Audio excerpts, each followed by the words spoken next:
Hello दोस्तों, Sanskrit studio channel में आप सभी का बहुत बहुत स्वागत है। आज हम आगामी बीएचयू तथा जेएनयू के एंट्रेंस एग्ज़ाम की प्रिपरेशन के लिए सभी एमए संस्कृत, बीए संस्कृत या शास्त्रीय आचार्य के संस्कृत विद्यार्थियों के लिए एमए संस्कृत 2010 जो कि बीएचयू का एमए संस्कृत 2010 का क्वेश्चन पेपर लेकर के आया हूँ, जिसमें 50 प्रश्नों को सॉल्व किया गया है तथा वीडियो के अगले भाग में अर्थात पार्ट 2 में अगले 50 प्रश्नों को शामिल किया जाएगा। इस तरह से आपको 2010 से 2019 तक के सारे एमए संस्कृत के एंट्रेंस पेपर को सॉल्व करा दिया जाएगा। इसलिए आप लोग संस्कृत स्टूडियो चैनल को सब्सक्राइब करें, वीडियो को लाइक करें तथा बेल आइकन को प्रेस करना ना भूलें, ताकि जैसे ही वीडियो अपलोड हो सबसे पहले आप तक पहुँचे।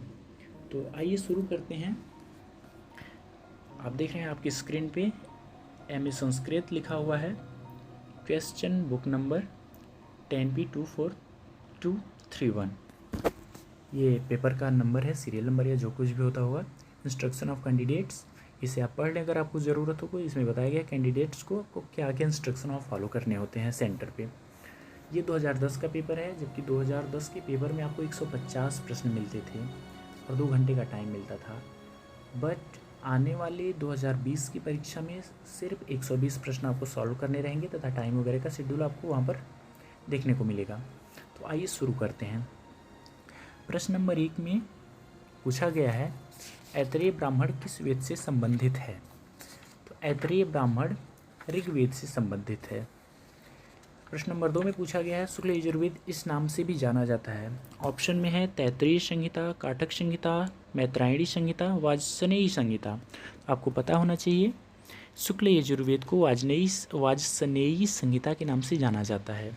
प्रश्न नंबर 3 में पूछा गया है, ऋग्वेद के कितने ब्राह्मण ग्रंथ हैं? ऋग्वेद के 2 ब्राह्मण ग्रंथ हैं। पहला है ऐतरेय ब्राह्मण, दूसरा है कौशितकी ब्राह्मण। क्वेश्चन नंबर 4 में ऐतरेय ब्राह्मण संबद्ध है। ऐतरेय ब्राह्मण संबद्ध है किस वेद से? इसमें ऑप्शन है ऋग्वेद, यजुर्वेद, सामवेद, अथर्ववेद। आपको पता होना चाहिए ऐतरेय ब्राह्मण ऋग्वेद से संबंधित है। प्रश्न नंबर 5, श्रुति का दूसरा नाम है। ऑप्शन नंबर 1 स्मृति, 2 वेद, 3 सुक्ति, 4 ब्रह्मसूत्र।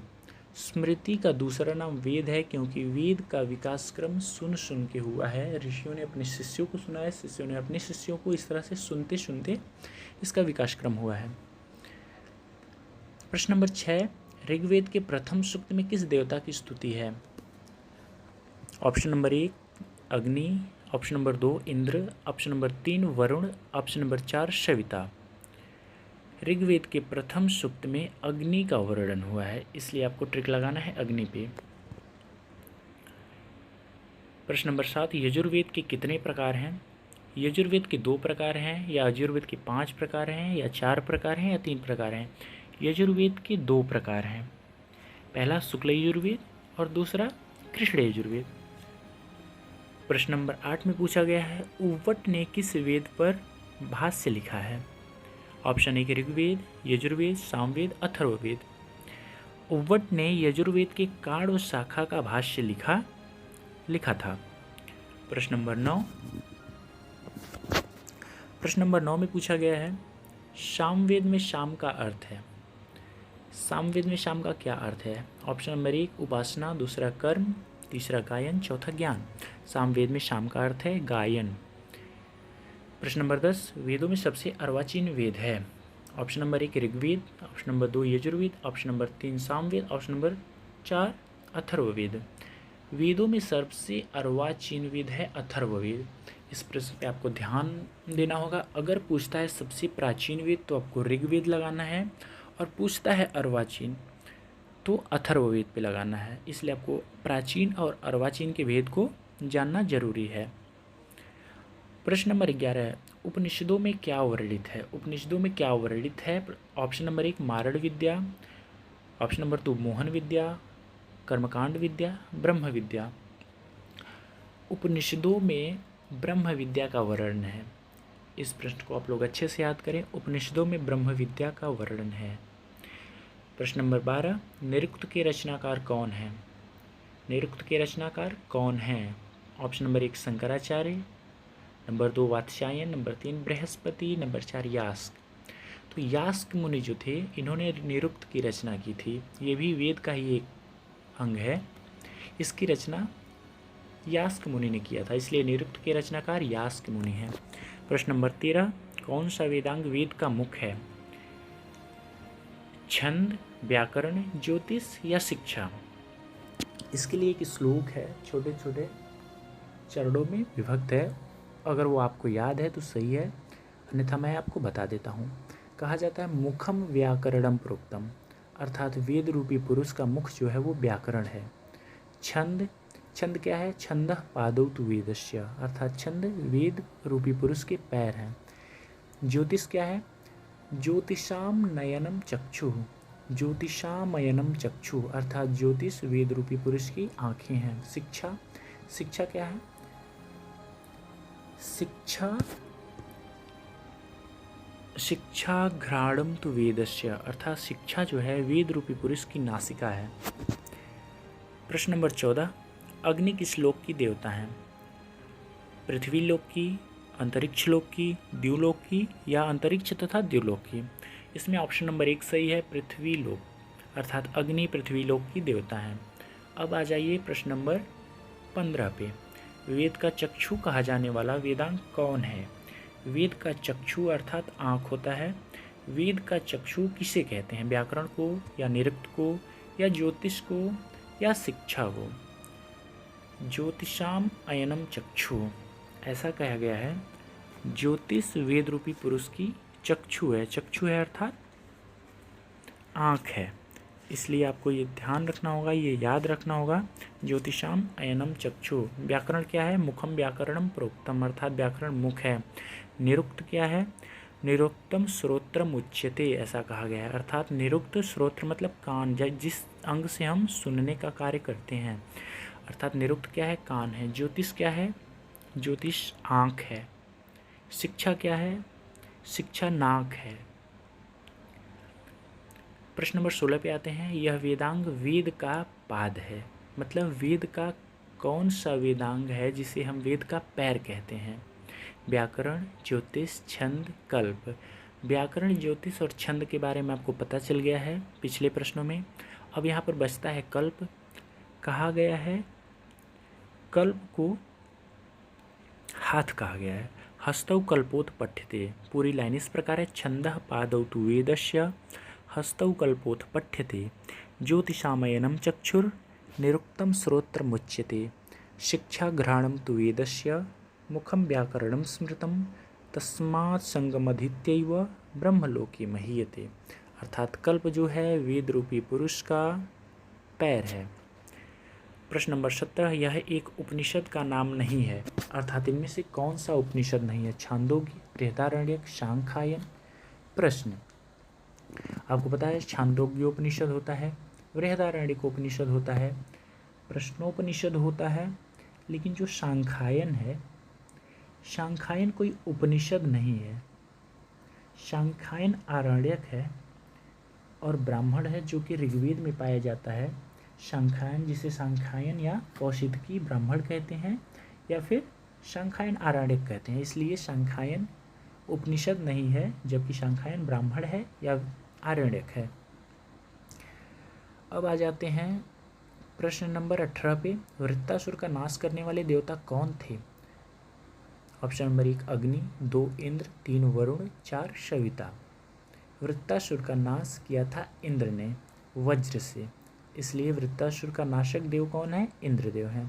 प्रश्न नंबर 19, कौन सा देवता त्रिविक्रम के नाम से जाना जाता है? त्रिविक्रम नाम है विष्णु का। ये आप जरूर याद रखें, बहुत महत्वपूर्ण क्वेश्चन है। त्रिविक्रम विष्णु को कहते हैं। Shatapatha Brahmana is related to, अर्थात शतपथ ब्राह्मण किससे संबंधित है? शतपथ ब्राह्मण यजुर्वेद का ब्राह्मण है, इसलिए ऋग्वेद, अथर्ववेद, सामवेद, शुक्ल यजुर्वेद, इसमें 4 ऑप्शन हैं, जिसमें से शुक्ल यजुर्वेद सही है। अब आ जाइए प्रश्न नंबर 21 पे। Ishavasyopanishad is related to, Ishavasyopanishad संबद्ध है ईशावास्योपनिषद किससे संबद्ध है? ऋग्वेद, यजुर्वेद, सामवेद, अथर्ववेद। तो ईशावास्योपनिषद जो है वो यजुर्वेद से संबंधित है, वो भी शुक्ल यजुर्वेद शाखा से संबंधित है।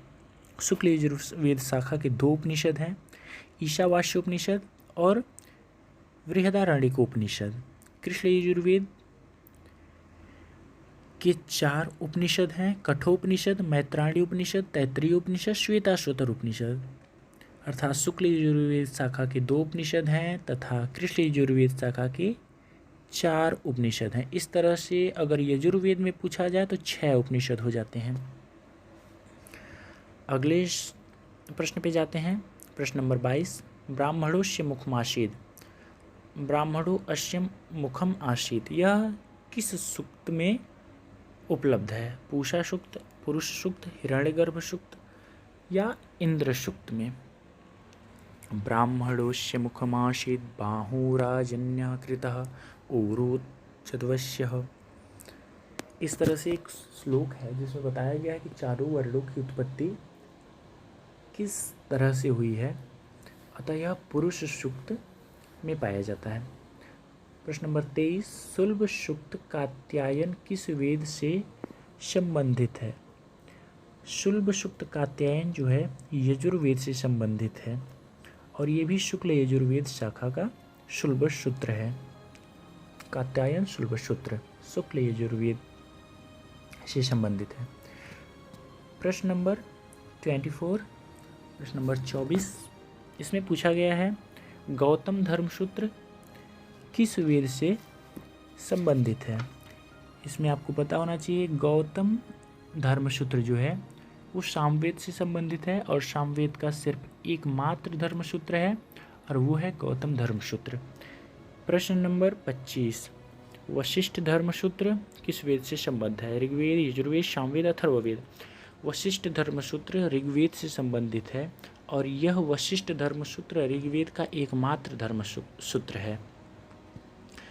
प्रश्न नंबर 26, ऋतुओं का वर्णन इनमें से किस में पाया जाता है? मेघदूतम में या ऋतुसंहार में या रघुवंश में या फिर मुद्रा राक्षस में?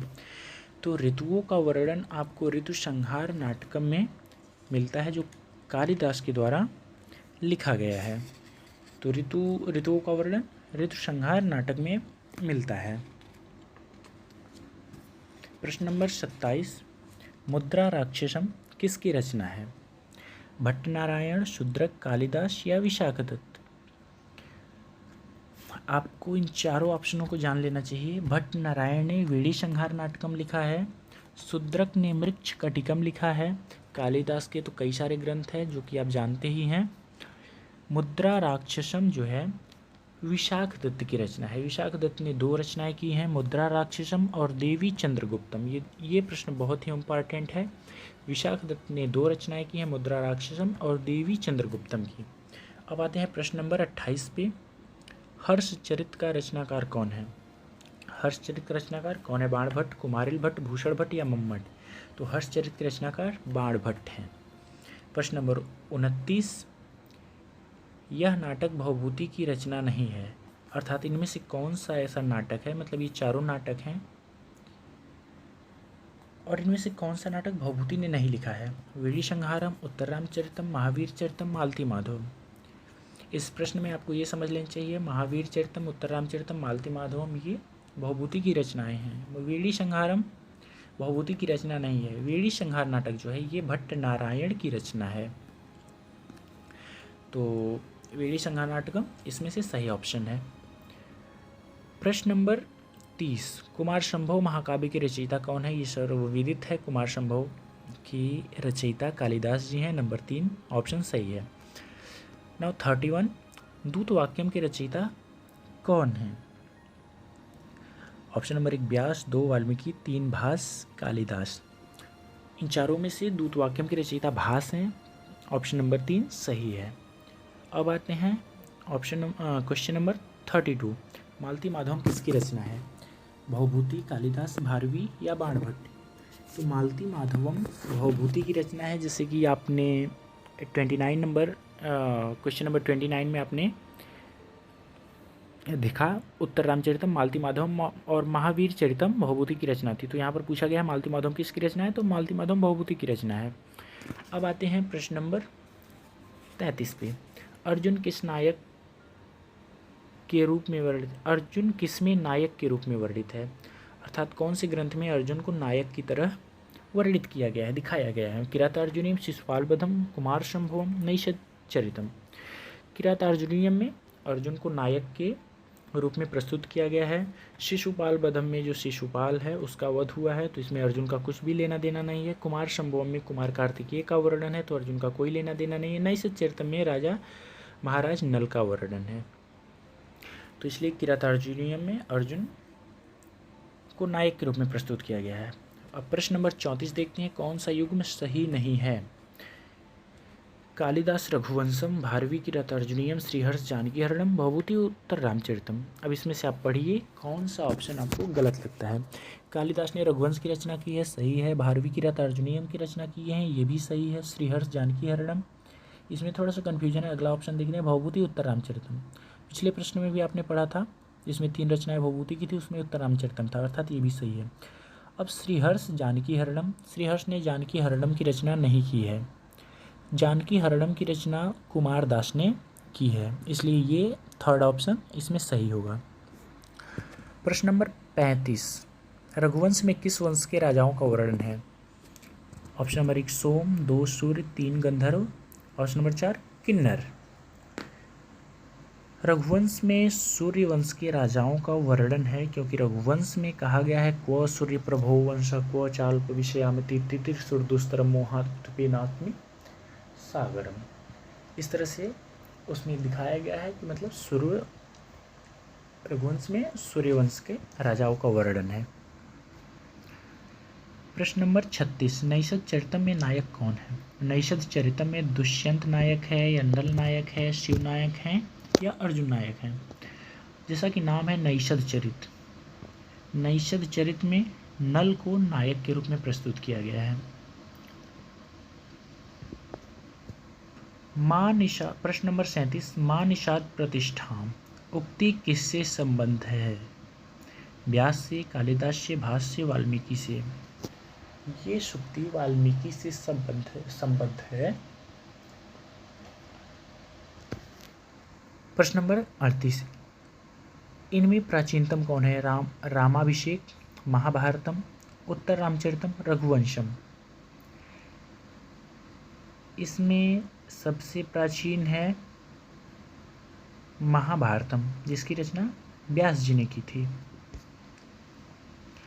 प्रश्न नंबर 39, नागानंद है नाटक, नाटिका, प्रकरण या प्रहसन। इसमें से क्या है नागानंद। तो नागानंद एक नाटक है जो 5 अंकों में वर्णित है और जिसकी रचना हर्षवर्धन ने किया था। अगला प्रश्न है, शब्दार्थ काव्य है, यह उक्ति किससे संबद्ध है। ये प्रश्न थोड़ा सा कंफ्यूज करने वाला प्रश्न है। इसमें 4 ऑप्शन है, मम्मट, जगन्नाथ, जयदेव और विश्वनाथ। मम्मट ने कहा था तददोषौ शब्दार्थौ सगुणानवलंकृति पुनः क्वापि, तथा जगन्नाथ ने कहा है रमणीयार्थ प्रतिपादकः शब्दः काव्यम। तीसरे जयदेव जी हैं, इन्होंने कहा है निर्दोषालक्षणवती सरितिर्गुण भूषिता। चौथे नंबर पर विश्वनाथ जी हैं, इन्होंने काव्य के संदर्भ में कहा है वाक्यम रसात्मकम काव्यम। अर्थात इन चारों में से हम नहीं कह सकते हैं कि शब्दार्थो काव्यम किसने कहा है, परंतु शब्दार्थो काव्यम ऐसा रुद्रट ने कहा है, जो कि ऑप्शन नहीं दिया गया है। इसलिए आप ध्यान रखें, शब्दार्थो काव्यम रुद्रट ने कहा है। अगर आपको कहीं मिलता है तो आप कमेंट बॉक्स में ज़रूर बताएं शब्दार्थ काव्य है ऐसा किसने कहा है। मेरे अनुसार रुद्रट ने कहा है शब्दार्थो काव्यम, तथा मम्मट, जगन्नाथ, जयदेव, विश्वनाथ का मैंने आपको जैसे बताया है अभी। अगले प्रश्न पे चलते हैं। प्रश्न नंबर 41, मम्मट के लक्षण भेदों की संख्या कितनी है? मम्मट के लक्षण भेदों की संख्या 6 है। आप लोग भी बताइएगा कमेंट में मम्मट के लक्षण भेदों की संख्या कितनी है। प्रश्न नंबर 42 पे चलते हैं। कौन आधुनिक युग के कवि नहीं है? रेवा प्रसाद द्विवेदी, राधा वल्लभ त्रिपाठी, राजेंद्र मिश्र। ये सारे लोग आधुनिक युग के कवि हैं। इसमें भट्ट नारायण जी हैं, ये आधुनिक युग के कवि नहीं हैं, इसलिए ऑप्शन नंबर 3 सही है। ऑप्शन नंबर 43 पे प्रश्न नंबर 43 पे चलते हैं। सही योग कौन सा है? यास्क निरुक्त, भास रामायण, कालिदास महाभारत, वाल्मीकि उत्तर रामचरितम। प्रश्न को आप लोग अच्छे से देखें। यास्क निरुक्त, भास रामायण, कालिदास महाभारत, वाल्मीकि उत्तर रामचरितम। जैसे वाल्मीकि की रचना, उत्तर रामचरितम की रचना किसने किया है? भवभूति ने। महाभारत की रचना किसने किया है? व्यास जी ने। रामायण की रचना किसने की है? वाल्मीकि जी ने। निरुक्त यास्क, इसलिए ऑप्शन नंबर 1 सही है। प्रश्न नंबर 44 पे चलते हैं। अकॉर्डिंग टू मम्मट टू अधम काव्य इज। मम्मट के अनुसार अधम काव्य है ध्वनि काव्य, गुणीभूत व्यंग काव्य, चित्र काव्य या भावध्वनि काव्य। अधम काव्य को चित्र काव्य कहा गया है। मम्मट ने अधम काव्य को चित्र काव्य कहा है, इसलिए ऑप्शन नंबर 3 सही है। प्रश्न नंबर 45 देखते हैं।